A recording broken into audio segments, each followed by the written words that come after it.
ఉన్న బంగారాన్ని విడిపించి ఆ రోజు ఆన్లైన్ రేటుకే మేము కొంటాం. Sharma gold company. నమస్తే, వెల్కమ్ టు సుమన్ టీవీ. నేను మీ యామ్ని. ప్రస్తుతం మనతో ఉన్నారు ప్రముఖ ఆధ్యాత్మికవేత్త, ప్రముఖ జ్యోతిష వాస్తు పండితులు మంతా సూర్యనారాయణ శర్మ గారు ఉన్నారు. గురుగారితో మనం మాట్లాడదాం. నమస్కారం గురుగారు. నమస్కారం అమ్మ. శుభం వ్యాధు.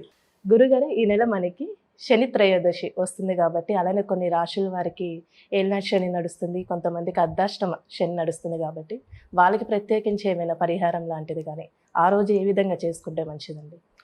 శని త్రయోదశి అనేసరికి శనివారం నాడు త్రయోదశి రెండు కలిసిన దాన్ని శని త్రయోదశి అంటాం. చాలా అద్భుతమైన రోజు అని చెప్తాం. శనీశ్వరుడికి ప్రీతి అయిన రోజు అంటాం. ఆ రోజు శనీశ్వరుడు ఏం చేసినా సరే మనకు ఆ దోషం అనేది నివృత్తి అవుతుంది. శని దోష నివృత్తి ఒక యోగంలోకి వెళ్తా ఉంచి మనకు పురాణాలను చెప్పుకుంటున్న విషయాలు, జ్యోతిషాస్త్రంలో కూడా దీని గురించి విశేషంగా కూడా చెప్తూ ఉంటాం అన్నమాట. ఈ శని త్రయోదశి అనేసరికి శనికి మనకు విశేషంగా పూజ చేయడం అనేది అవసరం పడుతుంది. విశేషమైన పూజలు అంటే ఏంటంటే, మనకు నవగ్రహాల్లో శనీశ్వరుడి గ్రహం ఏదైతే ఉందో, మన ప్రతి గుళ్ళోనే మనం చూస్తాం, నవగ్రహాల మండపం చూస్తాం కాబట్టి అందులో శనీశ్వరుడికి ప్రత్యేకంగా తైలాభిషేకం చేయడం అనేది సాధారణంగా అందరూ చేస్తున్న వ్యవహారం అన్నమాట.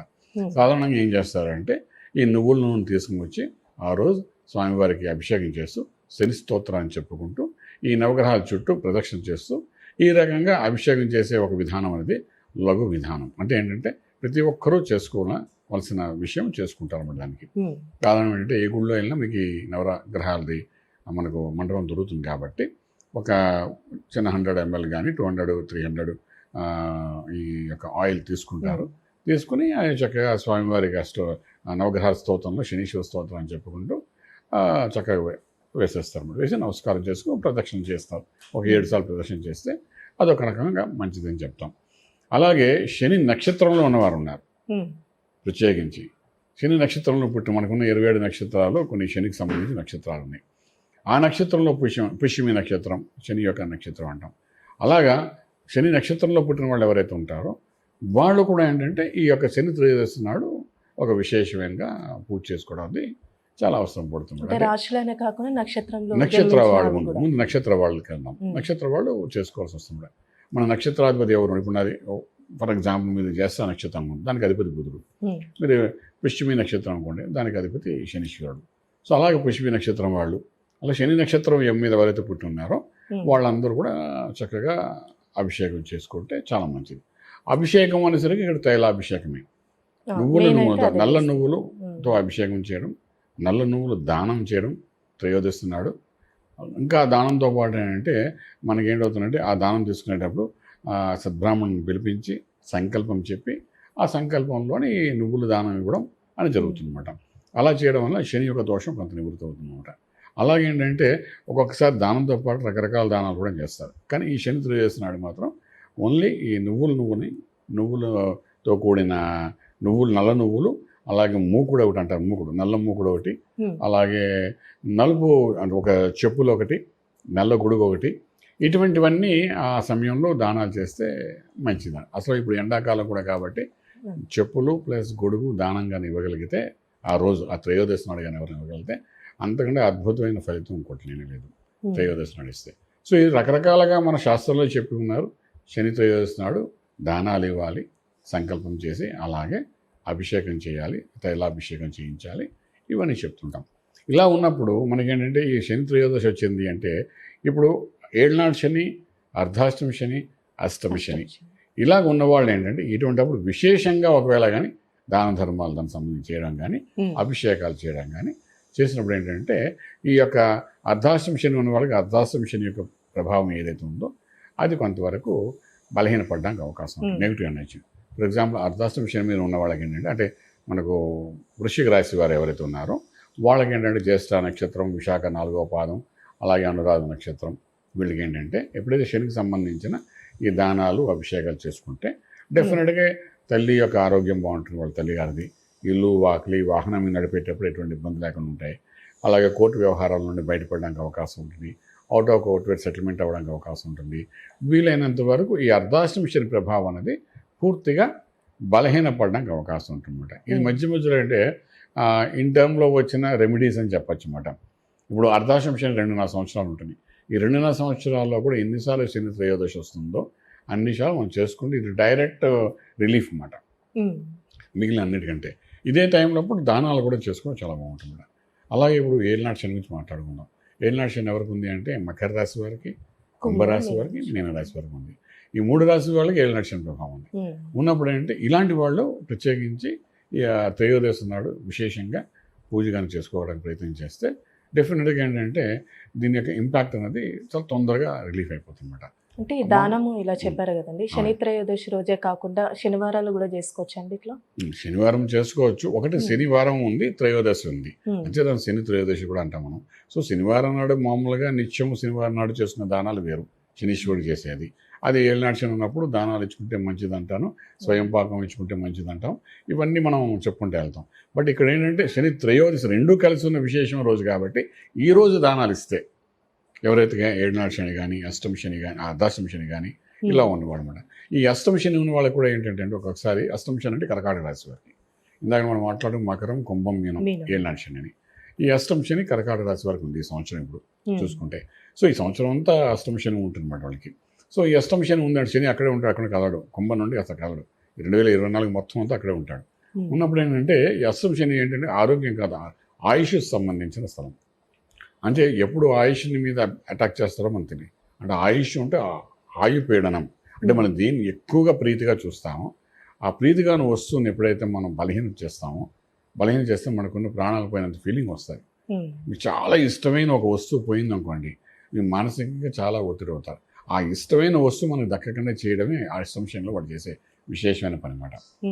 ఇప్పుడు ఆయుష్ అంటాం, అష్టమస్థానం ఆయుష్ స్థానం అంటారు. అంటే ప్రతిసారి అష్టమశనిలో పాపగ్రహాలు ఉన్నా పీడిస్తున్న ఆయుష్ ఒకటే పోతుంది కాదు, ఆయుష్ కంటే ఎక్కువగా ప్రీతిగా మనం ఏదైతే ఆలోచిస్తాం దాని గురించో అది మనకు దక్కకుండా చేయడమే దాని యొక్క విశేషం కూడా. ఫర్ ఎగ్జాంపుల్ మీ ఇంట్లో మీ చిన్నపిల్ల అంటే మీకు బాగా ఇష్టం, మీకు ఏం చేస్తుంది, మిమ్మల్ని చేయకపోకలే ఆ చిన్నపిల్లకి ఏదో ఒక ఇబ్బంది పెట్టి మిమ్మల్ని మానసికంగా ఒత్తిడి పెట్టాయంటే అది కూడా అర్ధాష్టమ శని ప్రభావం అని అంటాము.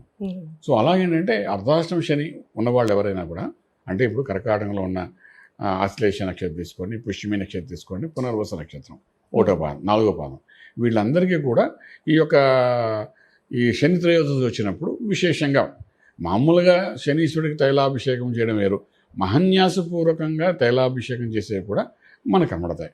మహన్యాసపూర్వకంగా చేయడం ఏమిటా అని అనుకుంటాం. నేను మండపల్లి వెళ్తే అక్కడ చేస్తారు, కనీసం 3.5 గంటలు 4 గంటలు పడుతుంది.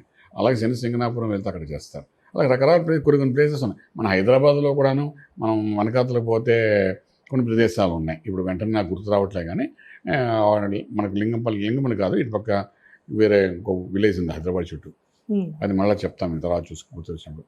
సో ఈ యొక్క ప్లేసెస్లో మహన్యాసపూర్వకంగా అభిషేకం చేస్తారు, తైలాభిషేకం చేస్తారు, న్యాసం చెప్తూ చేస్తారు అన్నమాట. అలా చేయడం వల్ల కూడా అంటే మనకు విశేషమైన ఫలితాలు ఉంటాయి. అసలు శని ప్రభావం మనుషుల మీద ఏ విధంగా చూపిస్తుందండి, అంటే ఏ పనుల మీద? అంటే శనీశ్వరుడు యొక్క ప్రభావం ఏంటంటే ఒక అనుభవంతో కూడిన యోగాన్ని ఇస్తాడు వాడు. అనుభవం లేకుండా దర్జాగా సంపాదించుకోవాలనే ఒక తపంలో మన మనసు యొక్క ఆలోచన ఉంటుంది. ఎప్పుడు ఫ్రీగా వస్తే తీసుకోవాలని అనుకుంటాడు వాడైనా. ఇప్పుడు చూడండి, ప్రభుత్వం కూడా ఫ్రీగానే అన్ని పంచుతోంది. ఫ్రీగా వస్తే ఆనందంగా తీసుకుంటాడు. ఈ ఫ్రీ నుండి అనుభవంతో సంపాదించరా అని చెప్పి శనీశ్వరుడు చెప్తాడు. అంటే ఆ 7.5 సంవత్సరాలు ఏలినాటి శనప్పుడు కానీ, అష్టమ శని కానీ, అర్ధాష్టమ శని అప్పుడు కూడా మనకేంటంటే ఆ 2.5 సంవత్సరాలు తీసుకున్నప్పుడు దీని అనుభవాన్ని పొందుతూ ఎక్స్పీరియన్స్ అవుతూ యూ గెట్ ద బెనిఫిట్ అంటాడు. ఈ ఎక్స్పీరియన్స్ అవ్వడం ఎవరికి ఇంట్రెస్ట్ ఉండదు. ఆ ఎక్స్పీరియన్స్ని బాధగా చూపించుకుంటారు జనాలు. బట్ ఏంటంటే మీరు ప్రతి శనీశ్వరుడు ఎప్పుడు మోసం చేయడు, శనీశ్వరుడు ఎప్పుడు ఇబ్బంది పెట్టాడు. ఒక అనుభవాన్ని ఇస్తూ రిజల్ట్ ఇస్తాడు. రిజల్ట్ ఓరియంటెడ్ పర్సన్ ఎవరంటే శనీశ్వరుడు 100% ఇస్తాడు. దానిలో రిజల్ట్ ఇస్తాడు. అంటే శని ఏళ్ళనాటి శనిప్పుడు కానీ, అష్టమ శని కానీ, అర్ధాష్టమ శనిప్పుడు కానీ వెళ్తూ మంచి చేస్తాడని అంటారు. మంచి చేయడం అంటే ఏంటి, నీకు ఒక అనుభవం వస్తుంది, అనుభవంతో నువ్వు ఒక సక్సెస్ఫుల్ మ్యాన్గా తయారవుతాం, ఎక్స్పీరియన్స్డ్ మ్యాన్గా తయారవుతాం. అలాగే అంటే ఒక మిలిటరీలో చూడండి జాయిన్ అవ్వగానే వాడికి ఒక 2 ఏళ్ళు 3 ఏళ్ళు ట్రైనింగ్ ఇచ్చిన తర్వాత సక్సెస్ఫుల్ పర్సన్గా వెళ్తాడు. కోచింగ్ ఇస్తూ ఉంటాం, ట్రైనింగ్ తీసుకుంటూ ఉంటాం.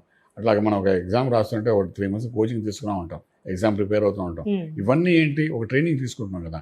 అలాగే అర్ధాష్టమ శని ఇప్పుడు కానీ 2.5 సంవత్సరాలు, అష్టమ శని అప్పుడు 2.5 సంవత్సరాలు, అలాగే ఏళ్ళనాటి శని అప్పుడు 7.5 సంవత్సరాలు.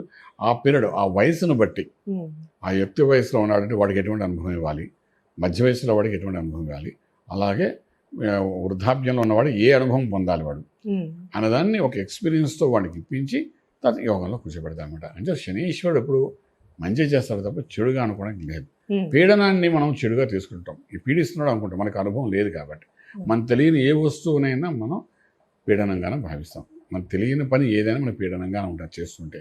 ఉమ్, మనకు నచ్చిన ఏ పని మనకు అలా అనిపిస్తుంది. సో అందులోకి వెళ్ళి ఎలా బయటికి రావాలని చెప్పేవాడు శనీశ్వరుడు. అంచేత ఆంజనేయ స్వామి లాంటి వాడు కూడా ఎప్పుడైతే శ్రీలంకలోని ఎంట్రీ ఇచ్చేటప్పుడు రాక్షసి నోట్లోకి వెళ్ళి బయటకు వస్తాడు. నేను మింగితే అంటే అది మింగాలి, సముద్రం దాడుతున్నప్పుడు అంటే మింగాలి అది. అప్పుడేంటంటే నోట్లోకి వెళ్ళి బయటకు వచ్చేస్తాడు చిన్న రూపంగా ఉండి. అంటే అవతలవాడు పని చేస్తాడు, తన అనుభవాన్ని పొందాడు, మళ్ళీ బయటకు వచ్చాడు. ఆ రకంగా ఏంటంటే శని అనేది చాలా అద్భుతమైన అనుభవం ఇస్తుంది కాబట్టి దానికి ఒక్కొక్కసారి ఆంజనేయ స్వామి యొక్క ఆరాధన కూడా చేస్తారు ఉమ్, ఈ పీడను వదిలేయడానికి. శనీశ్వరుడు పీడన వదలడానికి త్రయోదశప్పుడు కూడా ఆంజనేయ స్వామికి ఆరాధన చేస్తారు. కొంతమంది శివునికి అభిషేకం చేస్తారు, తైలాభిషేకం. ఇవ శివలింగానికి చేస్తారు, ఉమ్, శనీశ్వరుడు కాబట్టి చేస్తారు. రకరకాలుగా చేస్తారు. ఏదైనా మీకు దగ్గరలో అనుభవంలో ఉన్న ఏ దేవాలయం ఉంటే ఆ దేవాలయంకి వెళ్ళడము, అక్కడ నవగ్రహాలు ఏదంటే నవగ్రహాల్లో శనీశ్వరుని యొక్క గ్రహం ఉంటుంది. ఆ గ్రహానికి నల్ల నువ్వులతో తైలాభిషేకం చేయడము, చక్కగా సంకల్పం చెప్పి అక్కడ ఆశీర్వచనం తీసుకోవడం. మళ్ళీ ఎప్పుడైతే అభిషేకం అని చేసుకుని వస్తారో ఆ బట్టలతో కాకుండా ఇంటికి వచ్చేగానే ఆ కాళ్ళు చేతులు స్నానం చేసి ఆ బట్టలను తడికి బయట పెట్టేసి వేరే బట్టలు వేసుకుని బయటికి వెళ్ళాలి. ఎందుకంటే ఆ డ్రెస్ ఏదైతే ఉందో అది దానం ఇచ్చేయాలని చెప్తాం మేము కూడా. అది వేసుకోకూడదు. అంటే పాత బట్టలు ఏమైనా ఉంటే అవి వేసుకుని వెళ్ళి చక్కగా అభిషేకం చేసుకుని అది అక్కడ వదిలేసి కూడా వచ్చేస్తారు చాలామంది ఆ పూజ చేయించుకుంటే ఆ బట్టలు మళ్ళీ మధ్యలో. వేసుకోరు. సో రకరకాలుగా ఉన్నాయి కాబట్టి ఏదైనా చక్కగా అందరూ చేసుకోవచ్చు. శని త్రయోదశి నాడు అభిషేకం పూజ. ప్రత్యేకించి శని నక్షత్రం వాళ్ళు, ఏళ్ళనాడు శని, అర్ధాష్టమి శని, అష్టమి శని ఉన్న వాళ్ళు విశేషంగా చేసుకోగలిగితే అది ఒక మంచి రిలీఫ్ ఇచ్చి ఉమ్, రాజమార్గంలో రాజయోగం చూపించగలుగుతారు. చాలా చక్కగా తెలియజేశారండి. ధన్యవాదాలు. శుభం వ్యాధి.